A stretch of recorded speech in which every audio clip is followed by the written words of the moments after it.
You're listening to Heritage Radio Network. Todd Richards here, Roots, Hearts, and Soul. You are listening to Roots, Heart, and Soul. Yeah, Roots, baby. Heart, and Soul podcast. Stephan and I are launching this podcast based off cookbook Roots, Heart, and Soul by myself, Todd Richards, with a great help from Chef Stephan. We're going to be hearing stories from Africa all the way to the Caribbean, all the way to the Americas. It's going to be something special.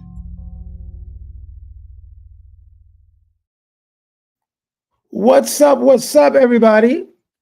Welcome to another edition of Roots, Heart, and Soul podcast on Heritage Radio Network. Today's a little unorthodox because my brother, Mr. Todd Richards, is on the highway.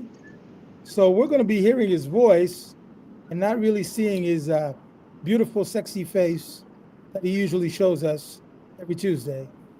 And then we're going to have a wonderful privilege to talk to I won't even say up and coming superstar because he's already a gunslinger. So we're gonna have a good time talking to him today. We really want to have him on the show because we are about a week away from Creole Food Festival, but also he's got a new restaurant that we're going to be conversating about. And then our 50th edition, our 50th episode is going to be recorded live on the 25th. And we want to have, there's a lot to talk about. Mr. Richards. Hello. Yes, sir. How you doing, man? If you know anything about Atlanta. Don't we know a lot about Atlanta?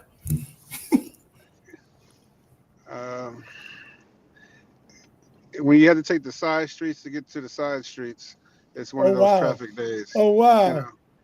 So. Oh, wow. But there's a new saying that Atlanta doesn't have like traffic hours anymore. It's just traffic all day. And basically that's what it is at this point. You know what's amazing to me, Robert? First of all, let me do this right. Roots, Heart, Soul podcast, Chef Todd Richards, of course, the great Chef Stephan, here on a blistery Tuesday in not so hot Atlanta. Everyone's hot with heat with this traffic today. But, Robert, the thing is what I'm amazed about is how many people are off during the day in Atlanta. Like there's traffic. It's not like there's traffic. Like you're in traffic, traffic is an amoeba. It just is, it just exists, and you just flow in and out of it at moment's notice. Well, let me tell you guys what I woke up to this morning. Yeah. A completely white neighborhood.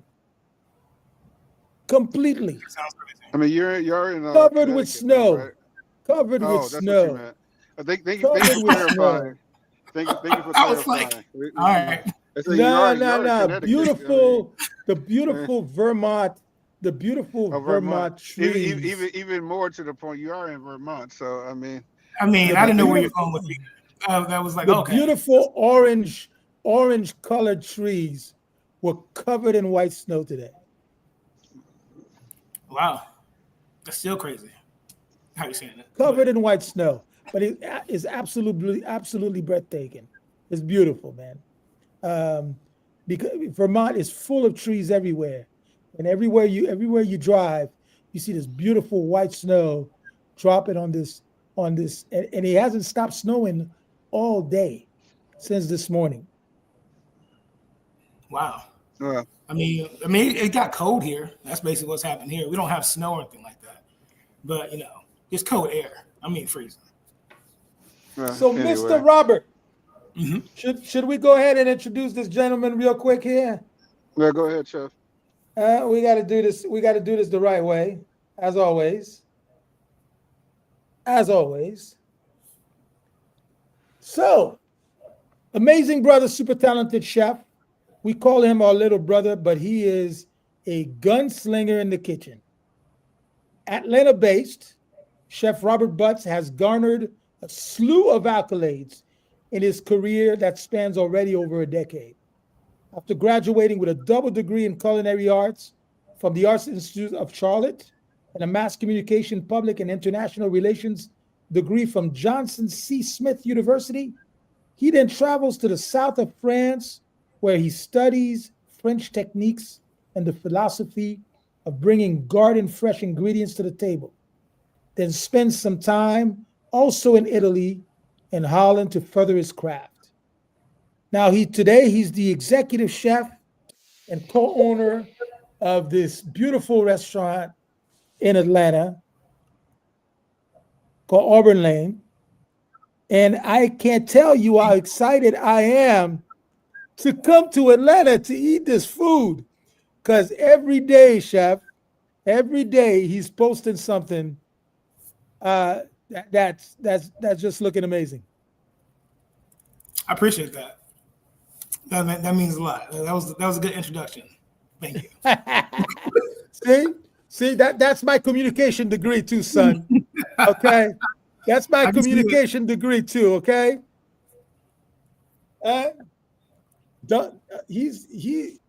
This brother is so Todd. I can't tell you how privileged I was to meet Robert when I did, and right away, man, we just clicked, and since then, it's been nothing but love, bro. So, welcome to Roots Heart and Soul Podcast, brother. Hey, well, thanks for having me. I'm happy to be here. Todd, I know that you've had a much longer relationship with Robert than I have. Anything you want to add to this? Did we lose Todd? I don't know. The traffic might have been crazy. I hope not. So Robert, talk to me, man. What's talk up, to me man? about this new project. Let's talk about this new project first and foremost, before we get in the nitty gritty of your illustrious career. All right, so I'm Chef Robert Butts, chef and co-owner of Auburn Angel down here in Atlanta, Georgia. We are located in the historic downtown area off Auburn Avenue, where the old barbecue spot restaurant used to be. We renovated it, okay. We brought it to life, and actually, the name actually plays a role to what the area plays. Because if you know anything about Atlanta, especially Auburn Avenue, it's the historic soul food road. This is where the Black Mecca first was in Atlanta. The first Black bank, the first Black insurance company, and of course, the first Black restaurants. So the building here used to be a barbecue restaurant where the civil rights leaders used to meet and plan their marches and activations. So when we named the building, even though I came in earlier this year, the Angel represents the leaders who were here before, who still look over old Atlanta, like Auburn Ave, Edgewood, and Dobbs, and kind of giving a new face and basically a food desert right now. So yeah, man, that's Auburn Angel. We've been around now for a couple of months, and we've been doing some amazing things, getting busier organically, which I love. And of course, the mentions, the write-ups, people are loving when they're coming into here because it's always a vibe. Well, listen, I've seen. I mean, listen, I follow you. I follow you consciously, and the food that you've been putting out is calling my name all the way from Vermont. So the type of cuisine that you're doing, you're doing modern Southern soul food cuisine. What is the inspiration behind that? Well, for me, it's more along the lines of playing to the South. I am from the South. I'm from Atlanta, and I've been blessed to live in different areas like the Carolinas. Been blessed to live a little bit in Florida. I've been blessed to live in a little bit of time in New Orleans as well. And so for me, being a Southern chef, it's more than just the food we make, but the ingredients we use, because we have so much stuff down here. From the different grains like rices, the different peas and beans we have, even when it comes to seafood. If you go up to the coast or the Gulf, so I like to highlight those in different ways. Even if I'm using sea island peas, or I'm using Midlands instead of using Carolina Gold rice. I like to kind of like inform people of the ingredients of the South and do it in like a fun new way that's still welcoming, but still kind of reminds you of home at the same time. You know? Now, I've seen some of your great creations through your imagination, not only at the last Creole Food Fest, but also specifically at the festival in Bayhaven. At the Bayhaven Food Festival. Yeah. Shout out to listen, man. Shout out to Greg, man. Not counting the fact that Atlanta took the winning. I mean, look, they said they won the competition of the best city. I'm just saying, like, if you had to choose, where would you? So, tell me some of the dishes in your menu that stands out with some of the well-known local ingredients of Atlanta. All right, so or of Georgia, period. Yeah, I mean, so one of the couple of dishes that we have on the menu here, one's highlighted is our whole cake and greens. So basically, I use a local company called West Georgia Farmers Co-op. I get my greens from them, so it's Georgia grown. And if you know anything about greens, the best thing about it is when you cook them down and you have that soul food plate, and then the greens juice hit that cornbread. You know what I'm talking about when it hits that cornbread. So the idea of that dish kind of came from that, playing a nod to it, the whole cake's the history of that, and just basically stacking it. We actually have been named one of the 10 dishes that represent Atlanta right now. Another thing I do is I kind of do a take on like a lemon pepper, if you call it, for my brunch. So a lot of people do chicken and waffles, chicken and pancakes, chicken and French toast. Well, I do chicken and donuts. It's a callback to also like New Orleans. Wow. Yeah. So Chicken what I do and is chicken and donuts, man. I like brine it, of course, and like a classic like pickle brine. So it gets like a little citrusy note. I also batter it, a little bit of flour, get a nice little crisp. But what I do to it is I take a bunch of like lemons, peppercorns, dehydrate the lemons, press the peppercorns, and what I do is I make a lemon pepper butter that kind of goes on top of it, and we melt it on top with that. And then we have like some Richland rum glaze that we put from Richland rum, Georgia. That's kind of like our syrup for it all. It's a delicious dish, man. Wow. I can't even hold you. And every time people eat it. So here's what's gonna happen, man. I'm not only coming to eat, but I'm coming to sit in the kitchen and just watch you cook, because I need to copy some of this stuff. Hey, come on. The kitchen's always a good time over here. I gotta come cook with you, man. I like to vibe. Like to me, like when you're in the kitchen, I know a lot of times it's very serious, but at the same time, we're doing what we love, right?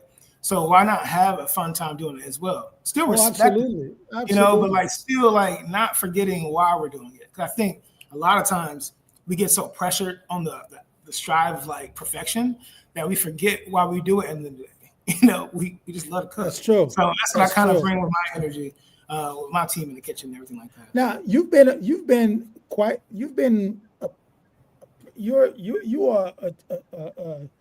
a staple in the Atlanta culinary scene. There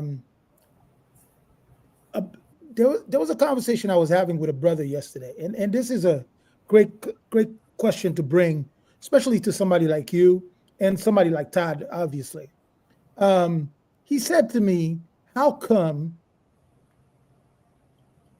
Black restaurants or Black restaurateurs or Black people in general, especially in a city like Atlanta, don't support Black owned or Black owned products?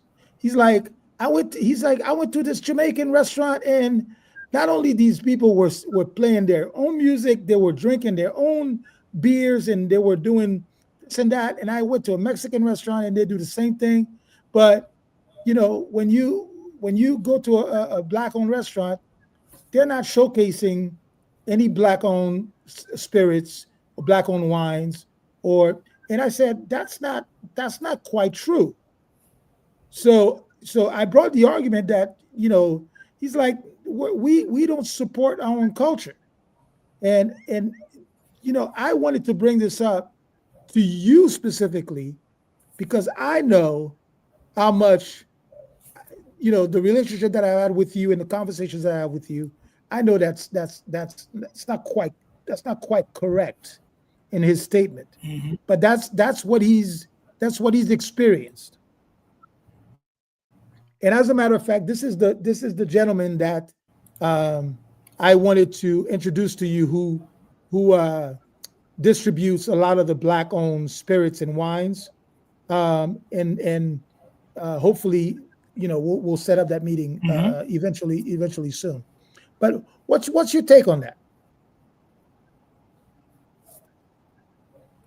I mean, I think when it comes down to it, I've had this conversation with a few people, and I hate to say it. Sometimes I really hate to say it, but sometimes for us, it is a crab in a barrel mentality.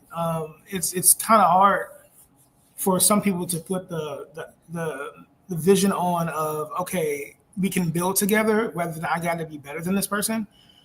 Because when it comes to especially Atlanta, what's supposed to be the Black Mecca, when it comes to Black-owned businesses or even restaurants, it's not put as forefront as most would think about. I had a conversation with a few people about this, about when you think about the Black chefs of Atlanta who are really trying to focus on quality food and do it right. How big is that list? And somebody literally told me, you know what? I can't think of more than 10 people. And to me, that kind of shocks me in a city like Atlanta, where we should be building each other up.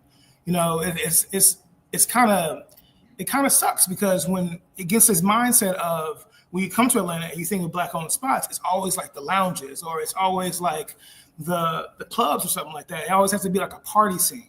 And even when it comes to supporting local, a lot of times they always want, like, some of the businesses always want like handouts, or they want deals, when they won't go to a white restaurant and do that, but they'll look for something to kind of get from us for free.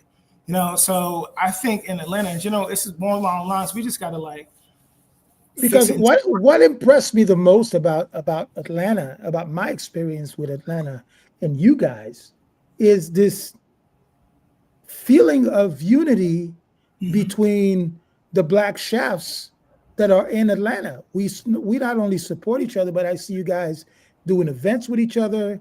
You guys, are doing dinners at each other's spots. It's wonderful, man, and that's what has excited me about not only bringing back the Creole Food Festival in Atlanta, but also coming to bring my own little touch to Atlanta, to Atlanta itself. I was super excited to consider the move because of you guys. But then his conversation to me was, yesterday was, mind-boggling, because I'm like, whoa, hold up. This is a conversation that needs to be brought up to the light. Chef Todd, welcome back. He's not his. Well, I mean, to your credit, Chef, I mean, like, that's something that we're trying to do in Atlanta. One of the biggest things is kind of building a network and coming together, more collaboration than than ego, putting everything aside, because if we work together, it's a stronger unity overall. And if we work together, we push what we do farther and we reach more audiences. Like, there's no point, because everybody cooks some of the same stuff in Atlanta, but like, no chef is the same here. You know what I'm saying? There's different things I can learn from you. There's no monolithic, like Todd always says, there's no monolithic. We're not monolithic as far as our community itself. The chefs, everybody brings something different to the table. Yes. And I saw that at the Bahavian Food Festival. Geez, you guys put out some food that was just effing incredible. Well, I think too, when you think about it, because outside of Bayhaven, when you think about a city like Atlanta, like, why don't we have a festival that highlights chefs of color? It kind of. I was going to ask that question too, but I don't think anybody's ever initiated it. We have like a little side festivals. Like, there's like a small soul food fest, but not really people know about it. But like as an actual festival with so many diverse cultures here in Atlanta, all through the diaspora, it's like, why haven't we done it before? So I think when it came here, especially last year. That's what excited everybody so much. It was like, here's a chance for us to kind of like show our cuisine, show what we can do, and not have to literally worry about like fitting a mold or like worrying about what people might think. They can just be free and just cook their food. Well, I think the Creole Food Festival is an amazing festival because it celebrates and highlights Black and brown chefs from Africa all the way to the Caribbean and Latin America, through the South of the United States, and the talent that we've seen the last 6-7 years from New York to Miami to Atlanta has been absolutely downright amazing. But Chef Todd always brings the competition. However, he starts doing food like he's like under the table. He's like you know what, I'm gonna bring the heat today, and with his duck wings and smoked duck wings and all kinds of stuff, man. He did New York with me last year, bro. He lit the place up. He literally lit the place up. What did Chef make? Man, he had this barbecue. The pork belly or the pork belly. Man, Lord, have mercy. I gotta tell you, man. This boy, when he decides to put something out, he brings the fire.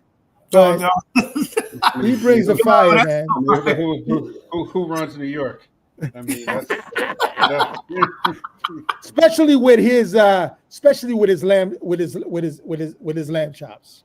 Oh man, come on. Man. But your lamb chops at the Behavior was badass, bro. Look, you always got to hit him with the flavor. They weren't lamb chops. They were Denver lamb ribs. To be.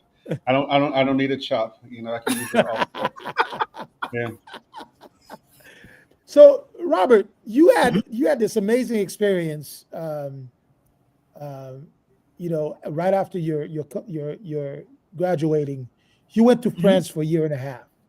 Yeah. This is one of the opportunities, unfortunately, that I missed. Because I decided to get married right away. How was that experience for you, and your trip to Italy afterwards? I mean, for me, it was eye-opening for me, honestly, because just leaving culinary school, I wanted to learn a little bit more, and what better place to say than in culinary school, France. So I said, all right, I'm just gonna go over there. So I took a one-way ticket. Didn't really know where I was gonna work or stay yet, but I just had to get over there. I went over there, linked up with some people from a local school, and they took me to the south of France, where I went to like Montpellier, Villeneuve, Clermont, and Nimes, and I started working at this place called Hotel La Source under this guy named Chef Morgan, who had this amazing vineyard there, this amazing garden, and who was just so passionate about food. And like every day we would talk about it. Like we go out to the garden, he'd be like, Robert, you have to make like 3 things with this tomato, and I'm like, all right, bet, that's cool.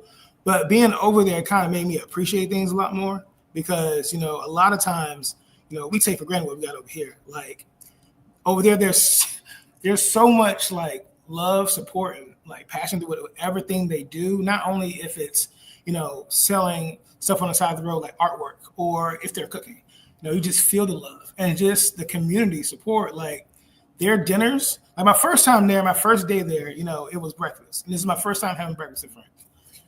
Didn't realize it wasn't like America. So I came downstairs looking for like the bacon, eggs, and stuff like that. Bro, it was nothing but like danishes, like fruits and like the pastries. I said, okay, that's cool. But like I was in shock. I was like, oh, I don't know how this is gonna work, but ended up working. But even the time, you see how they eat for hours. Like they sit around with their family, and it's course throughout. They go through bottles of wine, telling stories. Or over here, we'll eat dinner and it's like, all right, I'm about to log on Instagram real quick and see what we got going on. But family is very important in the French culture.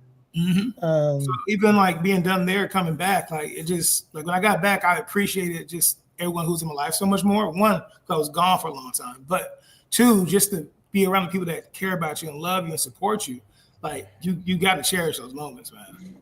So did you learn a little French?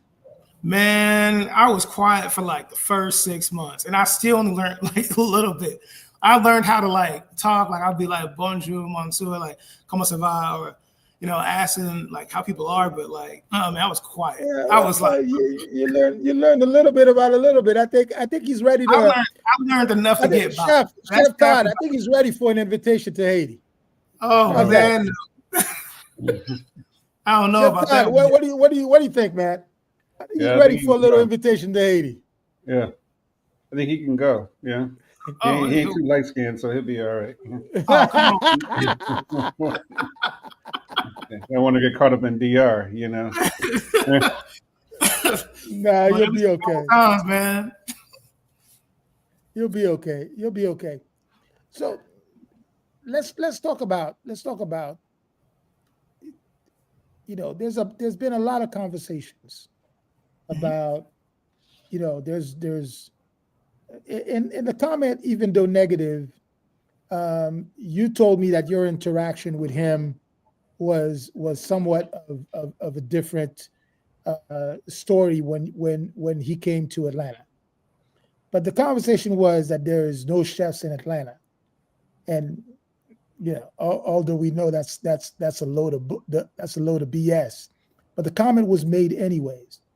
How was your interaction and collaboration with Chef Kwame when he came to ATL?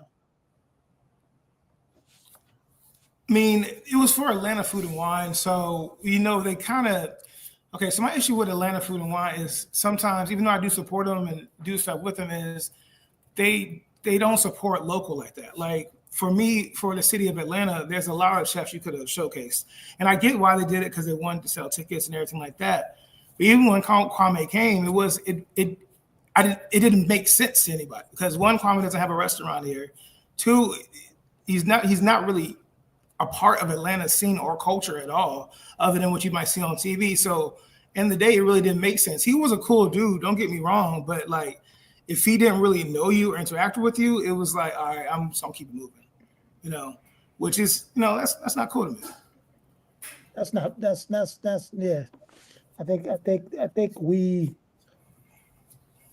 have some work to do in our, even though there's been a lot of strives to do wonderful things. For example, I can tell you that Chef JJ, who had his Yvette the Cookout in New York, his ideal or his vision is to celebrate black chefs, and he had chefs from everywhere. I know he's doing one soon in Miami. I'm not sure when. Him and I talked about that.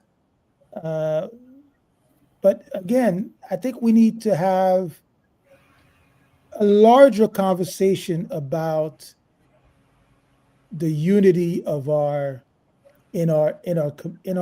community. Listen. Meeting Todd and the way Todd is,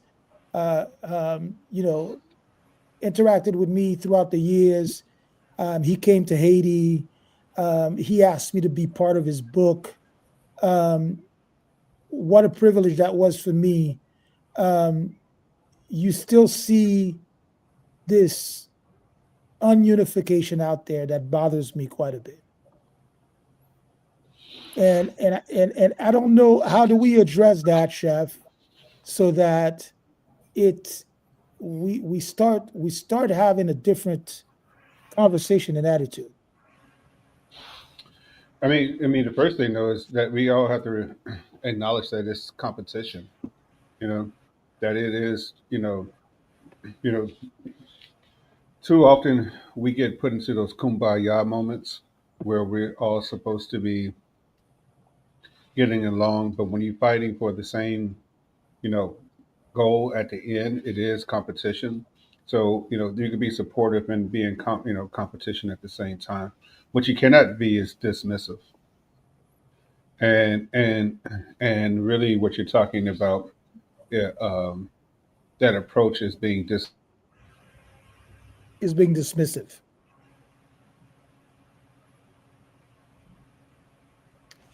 We have Chef Todd. We have a little technical difficulty, but I'm sure he'll get back. And when he does, what do you think? yeah, What do you think about that, Chef? You No, I back? mean, yeah, I'm yeah. back. Yeah. I want to Okay. have to go a little more deeper with the dismissive, if you can. Um, well,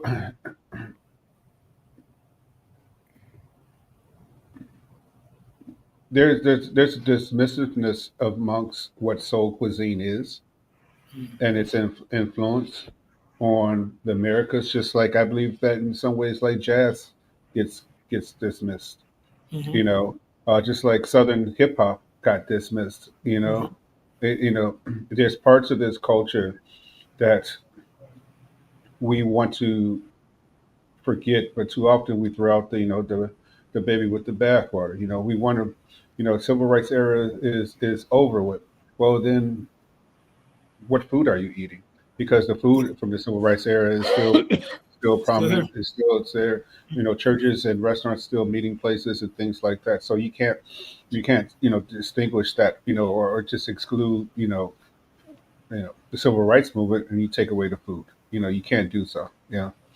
So I think that's the quality. I think also though is that we haven't realized that the stage is big enough for us.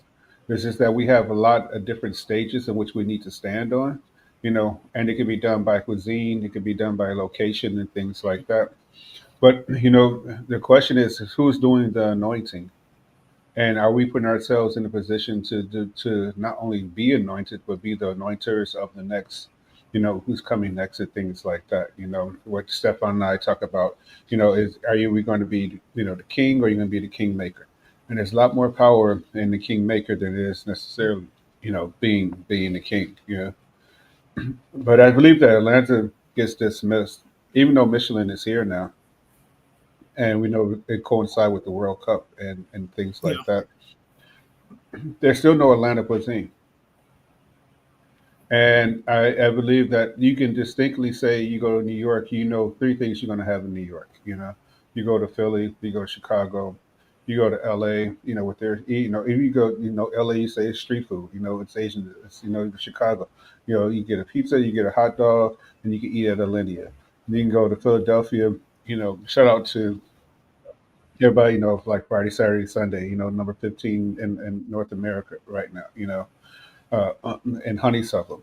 And if you go to New York, you could say this: what is defined as Atlanta cuisine? We haven't defined it, and we keep borrowing from other places and trying to make it our own. It happened um, right before you really started coming up, Robert, with Charleston. When Brock was really popular in Charleston before he moved to Nashville, and then all you started seeing oysters on everybody's menu, shrimp and grits on everyone's menu, sea island red peas on everyone's menu. Yeah. You saw all the things. So define what essentially what is Atlanta's food outside of strip club wings and things like that, then we're not going to be taken seriously. And so it's I'm not saying it's justified, but it is understanding why it gets dismissed because what is Atlanta's cuisine is not defined. I mean, I can agree with you on that. I mean, it's very like vague if you try to think about it because it takes away from different avenues and point. But do you think it's possible to kind of like look at what Atlanta used to be in the past? Like you said, the big thing was like the civil rights movement, right? And the food that we have here. Is there a way that you think that we can kind of like rationalize that into what Atlanta could be, or what could Atlanta really? Well, so I think you're talking about two different sides of the tracks when you talk about Atlanta in that regard. So because the other side of the tracks have gone back to old Atlanta in the sense of when I came up in '90s, early '90s, there was late '80s, early '90s, was four master chefs here, Mhm. and things like that. Then you had Chef Evans, who I trained under, Chef Schuler trained under, D trained under. So Mhm. we had that. We had a plethora of tasting menu restaurants. We had all those things going. And then now you see this era of tasting menu restaurants in Atlanta. So, I mean, this was what Atlanta was 30 years ago. So I do see it on that side. I don't see it, A, In our communities, we've closed more restaurants than anybody. You know, gentrification is a real thing. You know, so you have that being. I don't know, who do we get support for? If you want to do a full tasting menu restaurant, what group of people are you getting support from? So do you have the ability to go in now into the black neighborhood, white neighborhood, to the Latin neighborhood if you're going to go into that format? Because not, I mean, it takes dollars to they're done. It's hard for somebody making less than 75,000 to go to a tasting menu restaurant, more than once a year. I mean, Lazy Betty is, 370 a person. We have beverage pairing, before gratuity. So you had a bill for two people. So you need all communities, to support you if you're going to go into that format. And so we can. It's not enough to say that you're just a black-owned restaurant because that's not going to. I mean, that's not going to really get you to that stratosphere of being the chef and caliber that we want to be. Even though we're producing the same food and things like that, we have to have a diverse audience in order to go to. So it really depends on where we're saying because, like, you look at the fine dining, the tasting menus, other side of Atlanta, it's going, gangbusters. This side, that we're looking at getting back into the neighborhood, looking at places like Bakehead Seafood reopening and all that stuff. How do we get there? That's real. That's a real statement. I guess you're right. It just takes. I think it just takes someone take the risk, take the chance of it all, to kind of, Yeah. bring it to the forefront. Change the game, basically elevate it. Well, I mean, but you and Gary and Christian Willis, you all are doing it, with Demetrius out there, him there, and all that. So you all are coming from a different perspective, which I think is great for Atlanta. What I think that we have to do is kind of bridge the gap because there's a gap between me and Dee's era of food and you guys' era of food. So we got to kind of bridge that gap in between, just so that we could show there's a unified timeline that got everyone to this point. What influences did we have? Who influenced us? So we can show that tree of life of black chefs in Atlanta, which we sorely need to have that discussion more and more. I completely agree with that 100% because that is something that, even when when people talk to us, we throw out the names, what I'm saying? We are like talking with Todd Richards and Dwayne Nutter, what I'm saying? Those were the people who were the catalyst of, chefs of color right now in the city who are doing things, which much due respect, but I completely agree with you on that. That kind of conversation, because even, for us trying to do stuff, we don't really know the game like that. We're still figuring it out as we go, so sometimes that causes a little bit of issues and pushback as well for us, if that makes sense. Yeah, but people pushing back to hell with them. I mean, really, this is a high risk, high reward business. And if you're doing something with integrity and all that, then sometimes people criticize to hear themselves talk, and things like that. And so we just had to take some of those criticisms with a grain of salt. But it's just important, in the checks and balances of what we're doing, is to make sure that we're telling a complete story, which a lot of times we don't get the opportunity to do, which is why, you have Chef Todd Richards here, the great Chef Stephan, Roots Heart Soul podcast on Heritage Radio Network. Why we have that here is because we're trying to fill in the gaps of stories that people are missing, and understanding the through lens, there's no Robert Butts without Todd Richards. Well, there's no Todd Richards without Daryl Evans. Without Daryl Evans, there's no this. I mean, where's this whole through line that got us through here? And yes, in a lot of our cuisine, it is a pinch of this and a pinch of that. But anytime you can make chitlin steaks good, I mean, come on, man. That's magical.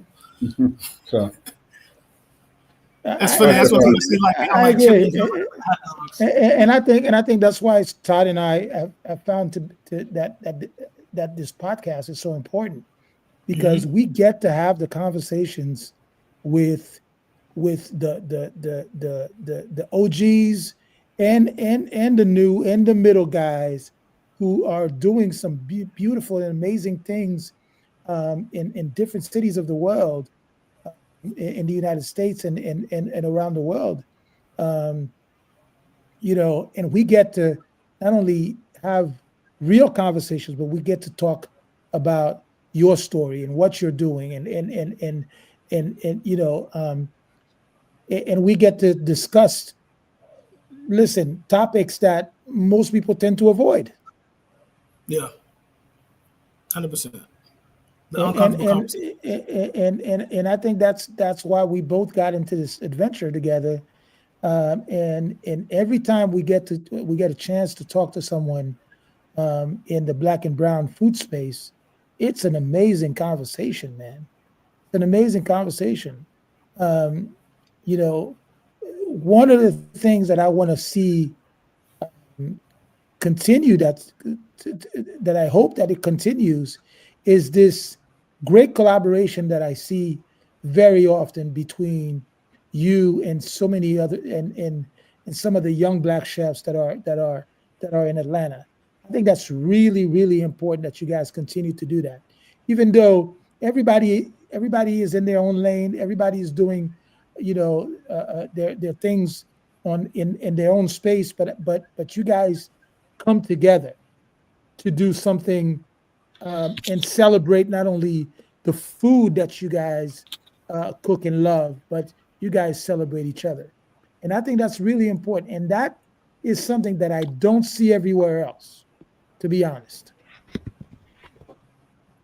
Well, I mean, the whole gist of why we even started this, the New South group in general, was because we did an Edna Lewis dinner with Stolen Goods here a few years back, and then someone came up with the idea of we love this Edna Lewis dinner, a chef named Rodney, and he came to me and Demetrius about basically showcasing Southern food, and we're like, you know what, okay, let's talk a little more about it, and it kind of came to a array of let's highlight all the different profiles of basically the New South in general. We think about the diaspora, everyone coming out from Haitian background or Jamaican or Trinidadian or just American Southern, coming together, kind of highlighting that and showcasing our food through our story.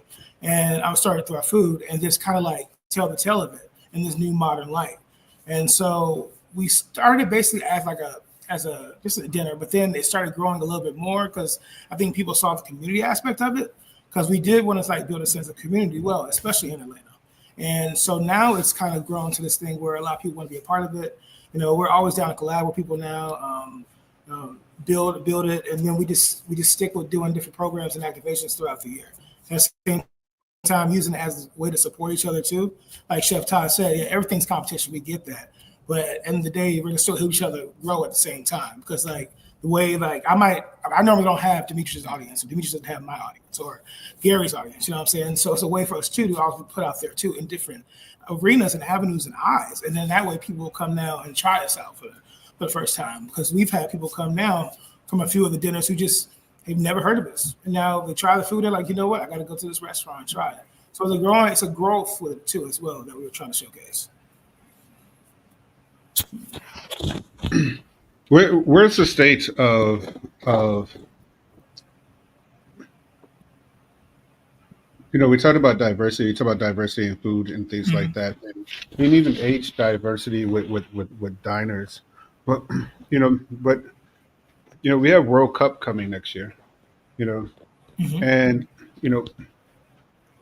what is the statement that needs to be made now so that it's not such a shock to people when World Cup arrives and we're going to be on the biggest stages globally that you will ever find?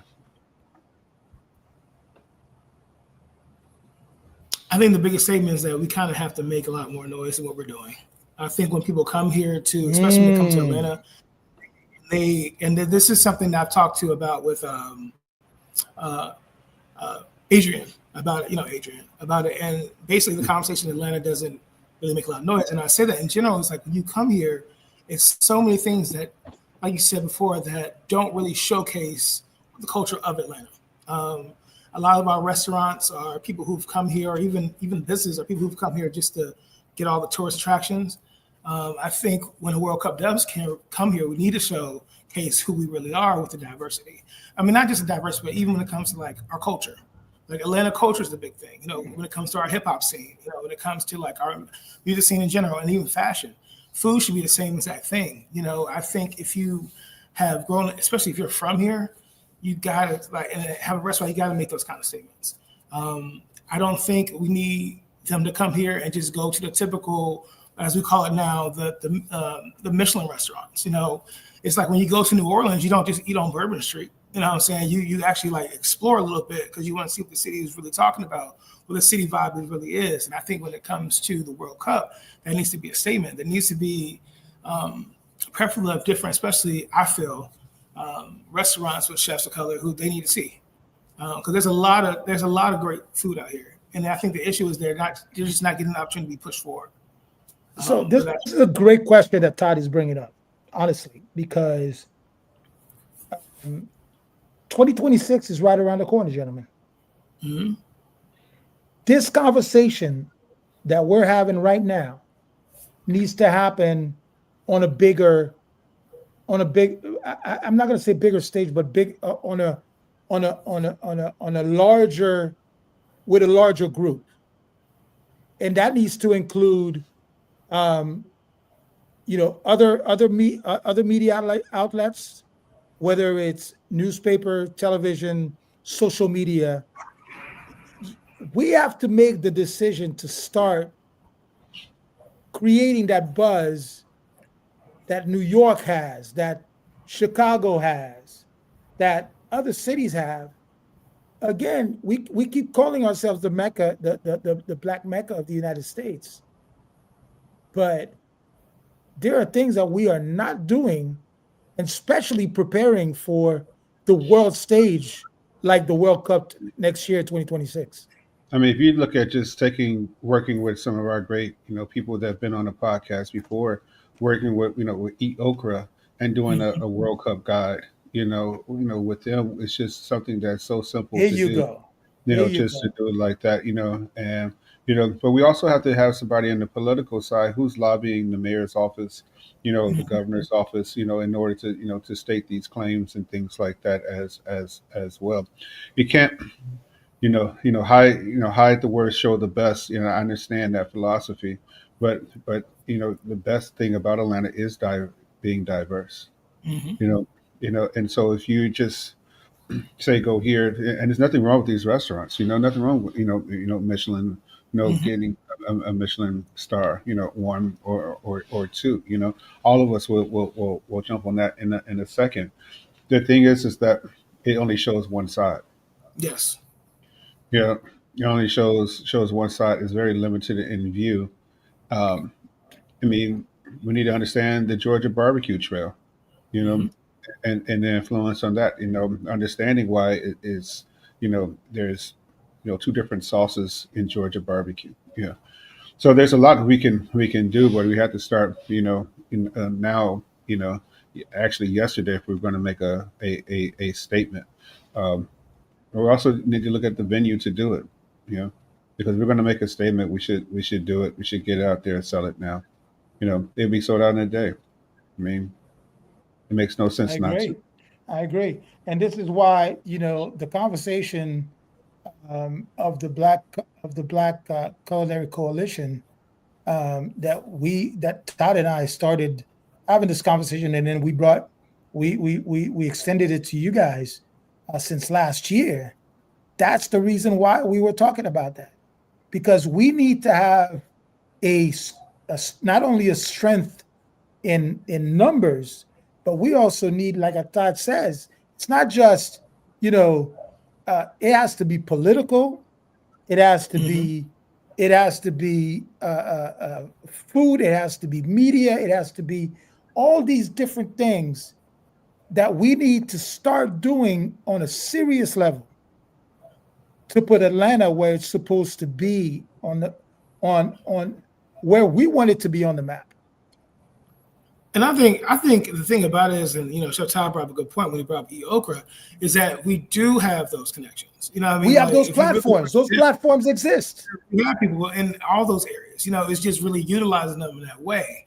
in different ways to kind of help push the message. You know what I'm saying? If you talk about media, you know, there's plenty of writers that we have here, especially like Mike Jordan, who tries to really fight for us a lot of times. You know, Absolutely. we got connections. Yeah, we got people in the mayor's office who we do stuff for, who are our secretaries. All we got to do is just, hey, doing something. So I think it's realizing the networks we do have and like use them the best way we can.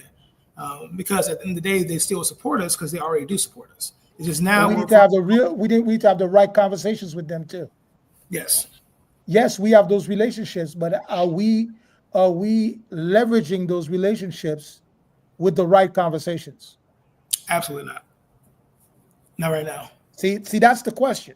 Not right now. You may have all these beautiful relationships. We have all these beautiful platforms. We have Black Restaurant Week. We have Eat Okra. We have all these things. But are we leveraging those relationships with the right conversation? No, but I think it needs to be more of like a planned out effect. Like we have to really sit and like map it out, the strategy, and then kind of divide it in that way, and kind of like that will help bring it together a little bit. Like what can we do with the media aspect of it, or what can we do with the food aspect of it? Who do we talk to? Like who do we go to be the forefront of it? Who can help in this avenue or this way? It's kind of like we just have to strategize it and then go on action with it, plan it out first. So it's not just because when you do something like this, especially being us, we have to come correct. There can't be any flaws in it at all. It can't look lackluster. It has to be on point. Absolutely.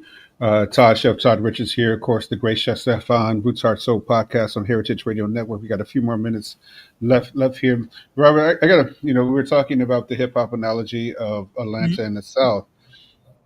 And we've seen, the celebrities, take on restaurants here in the South. And they have not garnered, critical acclaim compared to other cities and other locations. No, they haven't. Yeah. Is it a audience thing, or are us as restaurateurs not partnering with these celebrities enough to showcase it in a better light? Well, I think when it comes down to it, when it comes to celebrity restaurants, it's like you said, it's just a celebrity's name. They don't really have anybody working with them who really sometimes has that culinary or restaurateur background. A lot of them, that's why a lot of them turn to like lounges. We've seen a lot of Atlanta restaurants opened by celebrities close within a couple of months. Yeah, absolutely. I think a couple of months only because they don't know how to manage the restaurant like that. They try to run it like it's just a club, and that's not realistic. If you don't care about the quality of food that you're getting, the quality of food that you're putting out, the customers, even to the customers you're promoting the restaurant to who are coming in, that plays a long strategy of how the restaurant's going to last and work, then it's not going to work. And I think a lot of times, especially for Atlanta, and I hate the most, is because that's what it kind of comes to when people come here, is that they see the celebrity restaurants, and then that's what they think the Atlanta restaurant scene is. So they go there, and then they say, oh, this is disgusting. And now the whole city can't cook. All the restaurants are nasty. And I think it comes to a point where maybe we should work with them more. Be like, hey, I know you have this concept for like the seafood thing, but let's talk it out a little bit first. Do some more consulting with them. I mean, if they're not going to reach out, maybe we should reach out. But, just to see so many closed, it's really sad because, they have the backing of the name to make a great restaurant. It's just if they don't have the right team, the right strategy, it's going to fail every single time. They don't have the right recipe. Yeah. But it like you just said, it may take for you guys to reach out to them when you hear that there's a celebrity restaurant that's being opened, because like you just said, when it fails, it brings the whole reputation of the Atlanta food scene down. But see, there's a side to that too. Like sometimes they don't want the help. They think they already know it all already, or they have someone who thinks they know it all already. And that's the kind of thing you battle as well. Where a lot of times they don't want to listen to your ideas because they don't see what you're saying yet, even though you've seen it happen multiple times. Sometimes their mind is like, oh, I'm different. It's not going to affect me like that. Well, I mean, they're different because they have money, but I mean, you and I, and all three of us know, hood system, AC, grease strip, plumbing, you're at 300,000, for a new restaurant, and if you just want to throw away 300,000, there's a lot better there's a lot less stressful ways to do it than opening a restaurant. Absolutely. Absolutely. Absolutely. Right? You know, there's a lot of Absolutely. I can find 100 things to do with $300,000 right now. right, Oh, so it's really that, I would say, not because I did it, well, because I did it, Chicken and Beer was successful because Mhm. actually, we're actually chefs and we ran it like a true restaurant, who listen to the input, of the celebrity and, we got it right, so it does take us to do so. That's a good. That's a good network. That's a good. Yeah. Mm. Stephan, You know get started. there's a saying, in Haiti. It says there's no secret in making soda. Mm. There's a fucking formula. Yeah.